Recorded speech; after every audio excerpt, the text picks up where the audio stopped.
So it's really popular right now for people to be talking about how to romanticize your life. And so I decided to do a video talking about how to romanticize your journaling life or your journaling practice. The reason is because a journaling practice, if you do it on a regular basis, can become a little bit stale sometimes. And so it's nice to be able to find ways to be able to sort of zhuzh it up, for lack of a better word, to make it a little more interesting, to make it a little bit more fun, to make it something that you look forward to, right? So first, let's talk about a couple of mindset shifts around the process of journaling.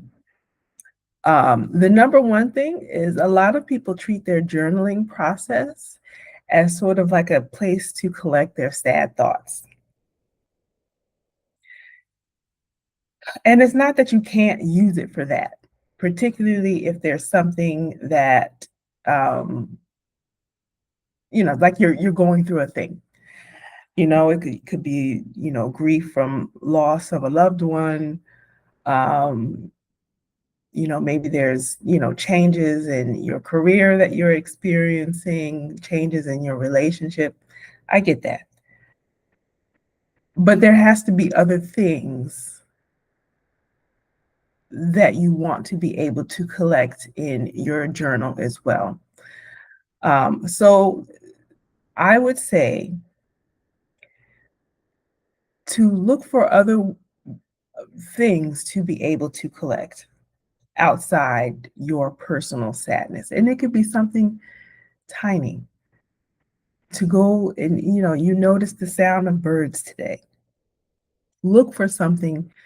There was a particular color that was particularly vivid that someone was wearing, or maybe you found a flower, something like that. Something that will capture something happy outside of whatever the particular sadness um, that you are looking for, that you are dealing with on a regular basis. Because the point of your journaling practice is really for you to be able to express a number of emotions.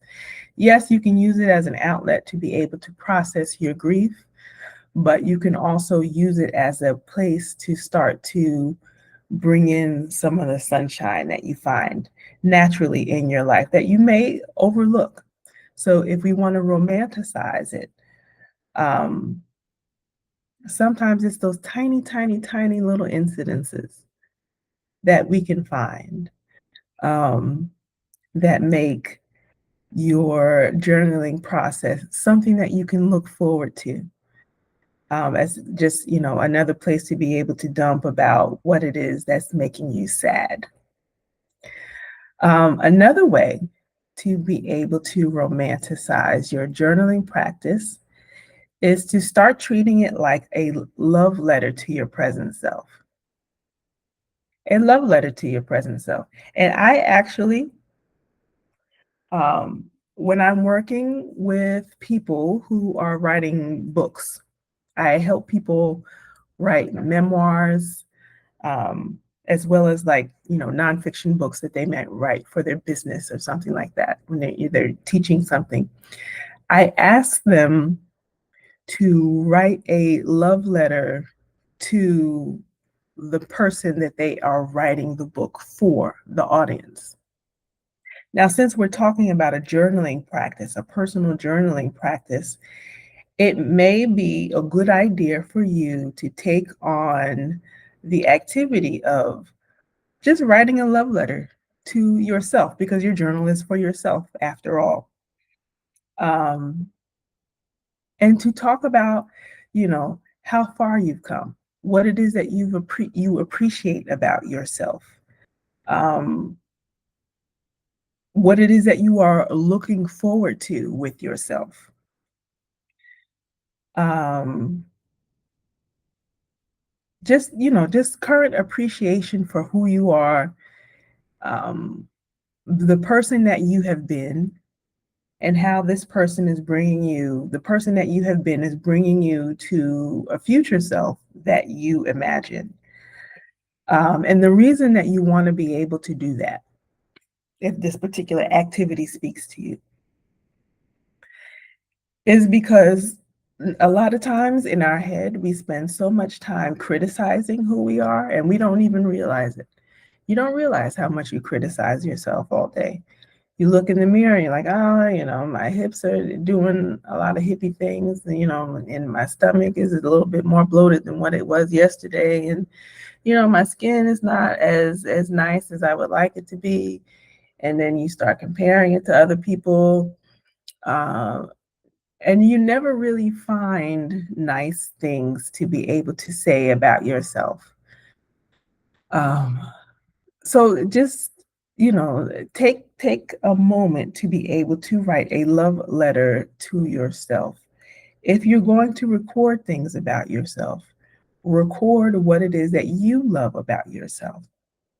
Not, what looking for what other people did or did not give to you. But a lot of times the change that we are looking for starts within ourselves, to be able to find those beautiful things about ourselves, the things that we appreciate about ourselves. That makes it easier for you to be able to be present with yourself, to be able to look at yourself in the mirror and be okay with what it is that you see. Because you're training yourself to not beat yourself up in the head all the time. That's really important. What else? As far as mindset shifts, focus on sensory details instead of just listing the facts of your day.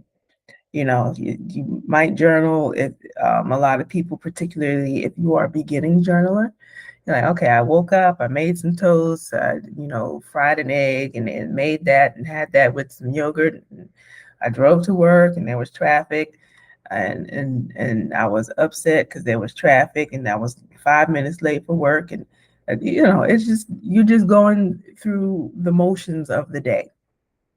And the whole point of being able to romanticize your day is to sort of not make things up, but to be able to take hold of what is there, to be able to take a few moments to be able to make the smaller moments in your life a little bit more interesting. So focus on your sensory details, right? So the sensory details in your life may be the beauty of the sun coming up, or the beauty of a sunset. Maybe your kid said something to you that was particularly cute, or something that just made your heart melt. Um, I don't know, the particular sound of a bird, or the sound of the wind blowing through the trees when you went for a walk today. Those sorts of sensory details put you in a really good mood, and they are worth recording. They're worth recording. It's not that you're making things up or that you're looking for things that are bigger than what they need to be.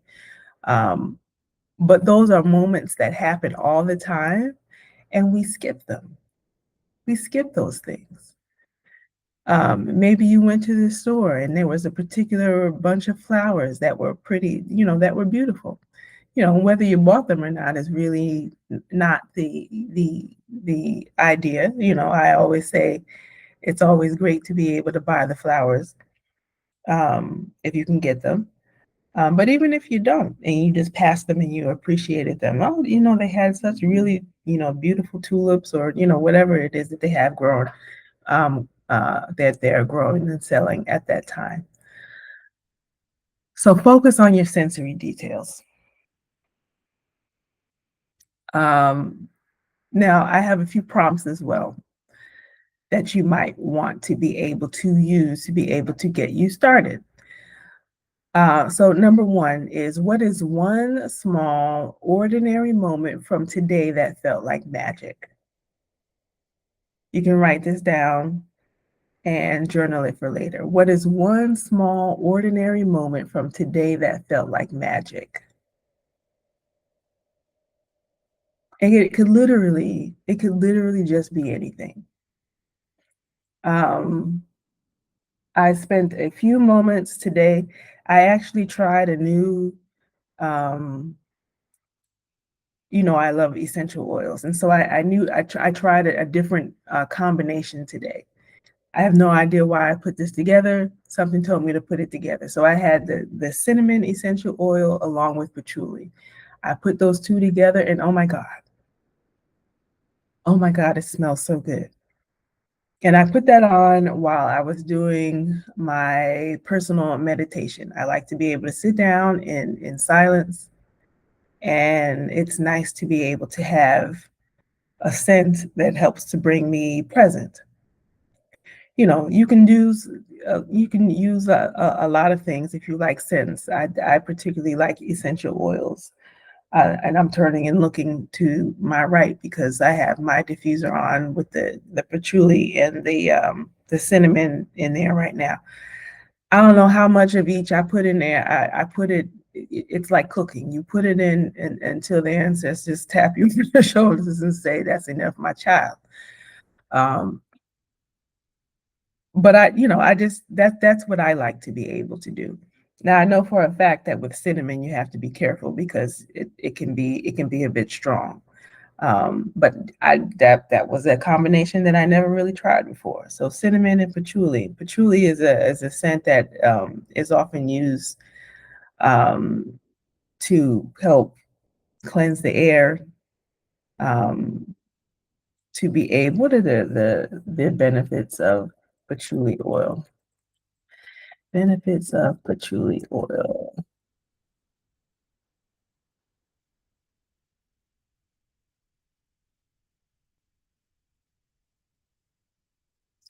Let's see the spiritual benefits because it's telling me that it's good for skin and things like that. But okay, so for spiritual practices, patchouli essential oil can be used to ground scattered energy, calm the mind, and attract prosperity. So there you go. That's part of the reason why I like to be able to use patchouli because it grounds scattered energy, which is a perfect time to be able to use it when you're sitting in quiet meditation. I like quiet meditation. You might like, um, to put sound bowls and in the background and things, and you should totally do that if that's what you love. Um, most mornings I like quiet meditation. Let's see the benefits, spiritual benefits of the cinnamon. The cinnamon essential oil helps to, it says, attract wealth, clear heavy or stuck energy, and boost personal courage. I knew about the clear, to clear the heavy and the stuck energy and to be able to attract wealth, but to boost personal courage, I never heard of. So that one is new for me. So that's fun to know. Fun to know. So the question is, what is one small ordinary moment from today that felt like magic? So for me, I might sit down and talk about how mixing those two essential oils together felt like magic for me. What is that for you? Another question. If my life were a quiet movie right now, what song would be playing in the background? If my life were a quiet movie right now, meaning that there's, no talking, it's just you doing your thing, what would be the background music? And this is funny. I came up with this question because last night, I have a journaling process. I definitely do my journaling process usually in the morning, but sometimes I also do it in the evening. And what I decided that I wanted to do in the evenings before I go to bed is that I want to be able to learn how to be I want to know more about jazz music, about traditional jazz music. Because you go online and you put in YouTube, jazz music, and you get a bunch of AI crap. And I'm like, I'm sick of listening to AI music. Like I want to, it's like you almost you have to go digging for the real stuff. So I want to be able to find real jazz music from real jazz musicians, real talented human beings who know how to be able to put this stuff together, both present day and those, jazz musicians who have left us already, right? So that's just something that sort of came out of nowhere. I don't know if I really need to be, do I need to be a jazz musician? Maybe not, but I can appreciate what it is and to be able to understand what it is that I'm hearing. So I happened to come across um, Robert Glasper, Glasper. If you're not familiar with him and his work, look it up. But he tends to be able to mix the sounds of jazz and hip hop, and it's brilliant. And also like R&B and I guess what you would call neo soul if you want to put that in there too. Um, and so I found a particular video of him and a couple of other people who were playing at a place in Paris, France. And it occurred to me in listening to this little mini concert that they were doing. Um,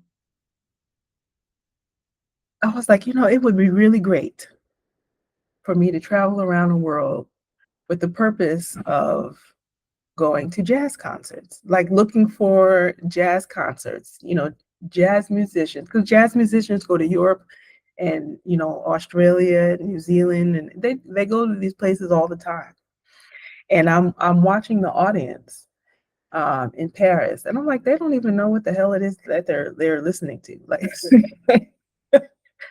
I can tell just looking at the audience, they have no appreciation for the talent of Robert Glasper and the genius of being able to put together um, jazz and hip hop and the variations of those things that have come up within the last 50 years.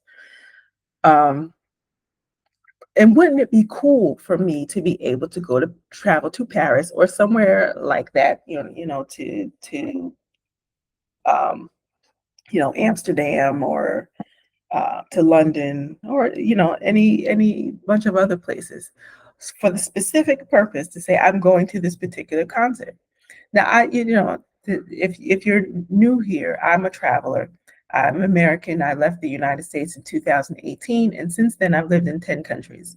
I'm currently living in Mexico, and so um, I like to be able to travel, and I'm always saying, "Oh, it would be really great to be able to go to, to a concert that I actually want to go to." Because you can go to, countries have all types of concerts and music, but it's not necessarily, what you feel like is your music. You know what I mean? Like it's not music that you particularly appreciated. Although you can learn to love music from different types of music from all over the world. So I wanted to be able to um, what if I purposely traveled with the purpose of going to that particular concert? And then, you do other things while you're out there. But the main event for that particular trip is to go to that jazz concert. And I use that as part of my way of being able to grow my appreciation for jazz. Maybe if you had an opportunity to go to college and perhaps you took like a music appreciation class or a jazz appreciation class. I think I remember taking like a jazz appreciation class because I graduated from Rutgers University in Newark, and at the time they had just started like a center for jazz music studies, and so I got a chance to be able to take a jazz appreciation class. And of course, I did not appreciate it in the way that I should have, listening to things like Thelonious Monk and all sorts of other types of jazz artists. Didn't appreciate it at, 18, 19, 20 years old. But of course, at the age of 49, I can appreciate it. And so I would really love to be able to do that. Um, And so the reason I'm attaching that to the question that I asked, if my life were a quiet movie right now, what song would be playing in the background? And I bring that up because a lot of times we think that we need to do things like when we're doing our journaling that, we need to have the sound bowls or the Tibetan bowls going in the background. And you can certainly do that. I am not saying that you cannot. Um, but sometimes our intuition wants to draw us to something else. And as a creative person, and we're all creative people, whether you do that in your profession or not, we're all creative people. Sometimes it's nice to be able to follow our creative intuition and to do the thing that we are drawing to, and see what information we learn from that. So in this question, if my life were a quiet movie right now, what song would be playing in the background? Look into your intuition. What is your gut telling you that you need in this moment?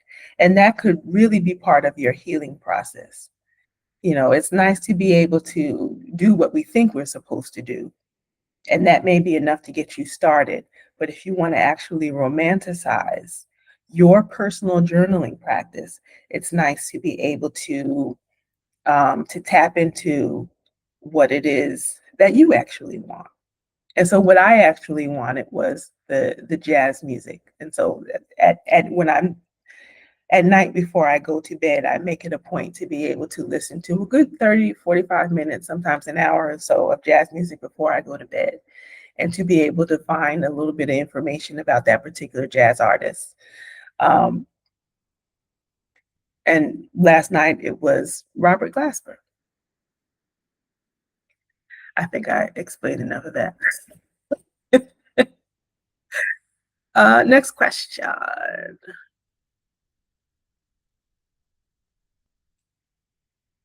The next question, write this down. What am I currently rushing through that I actually want to slow down and enjoy? What am I currently rushing through that I actually want to slow down and enjoy? And I love this question because there's always something that we are just sort of rushing through. Like if we have just a little bit more time, we had a little bit more time, um, we could you can learn a little bit more about yourself. You find time to be able to smile instead of, walking around with a frown all day. Um, I tend to do this because I'm an introverted person, sometimes even shy. Um, I would like to be able to have more small conversation with people.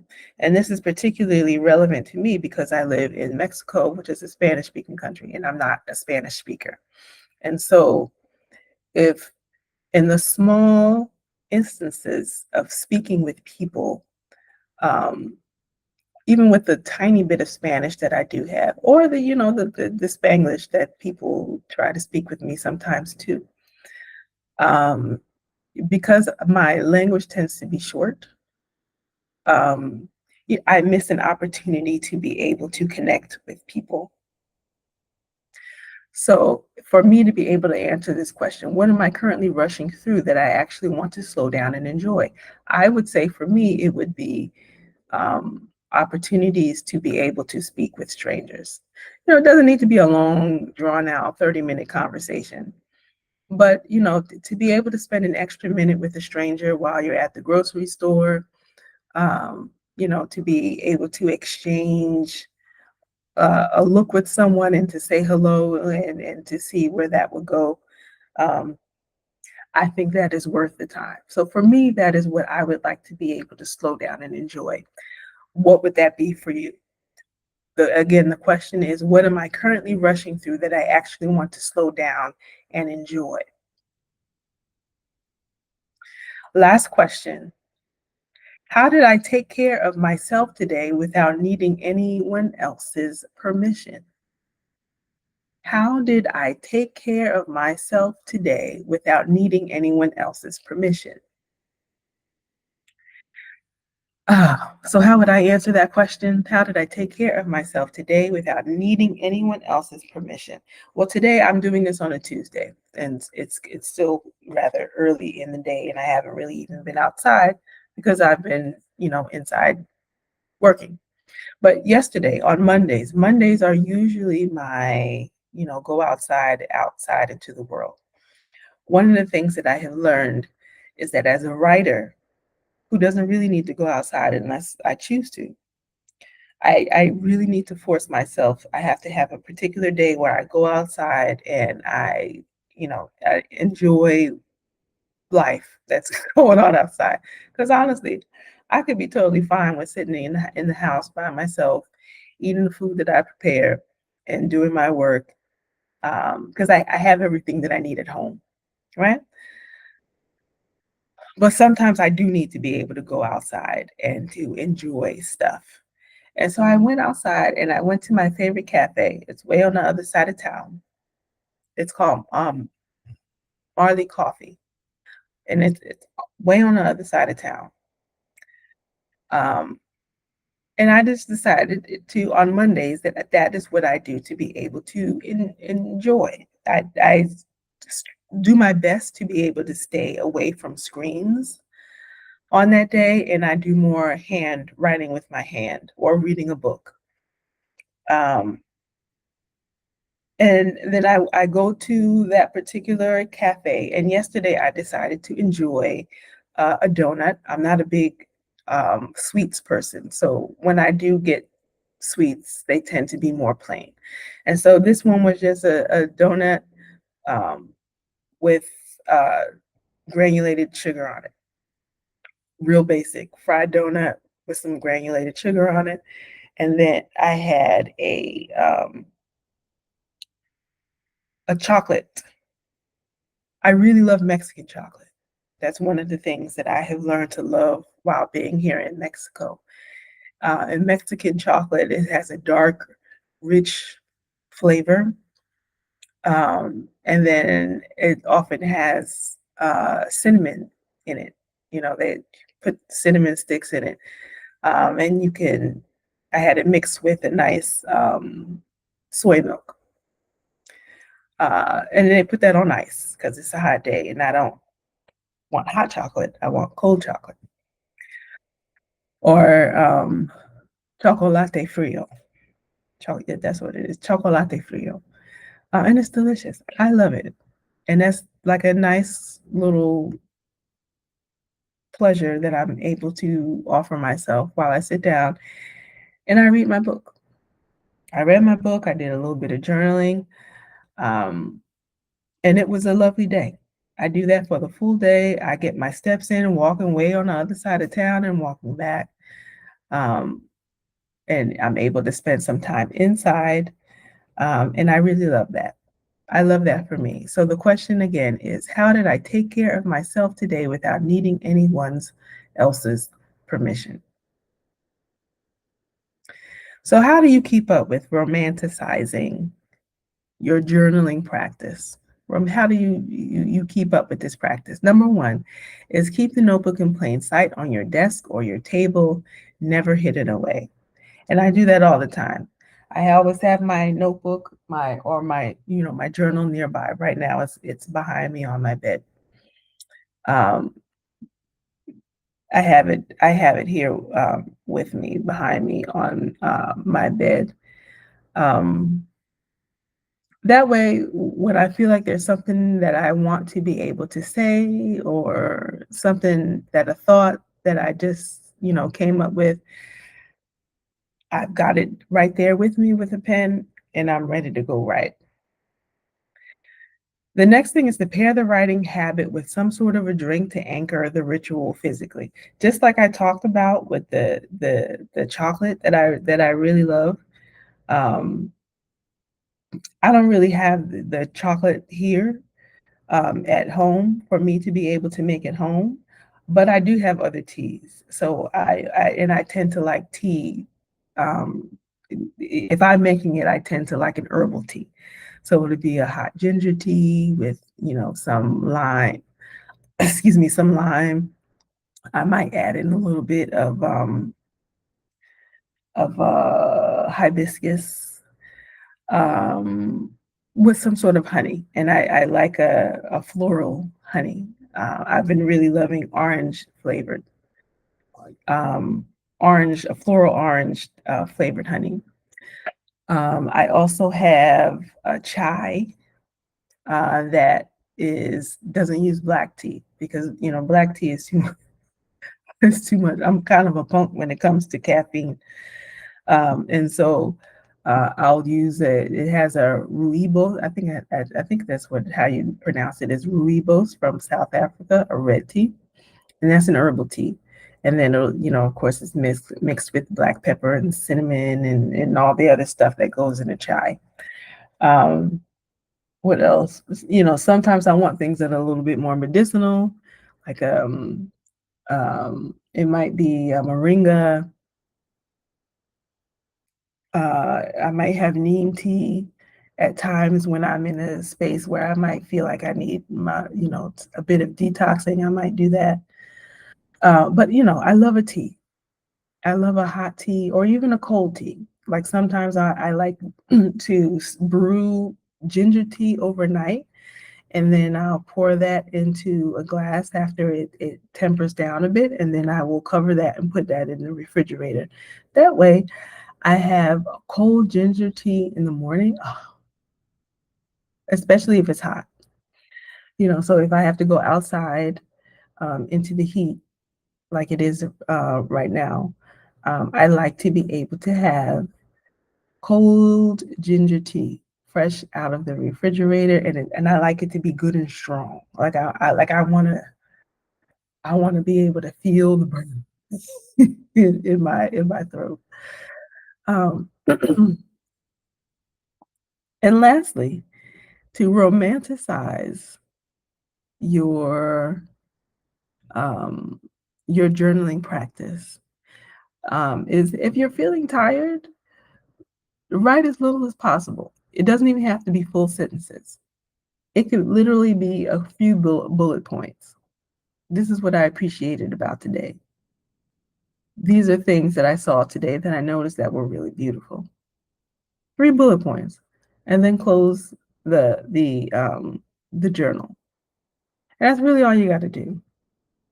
And the reason is because consistency in your journaling practice will beat, you know, having to write 500, 800, 1,000 words anytime. You just need to be able to spend a few moments doing it.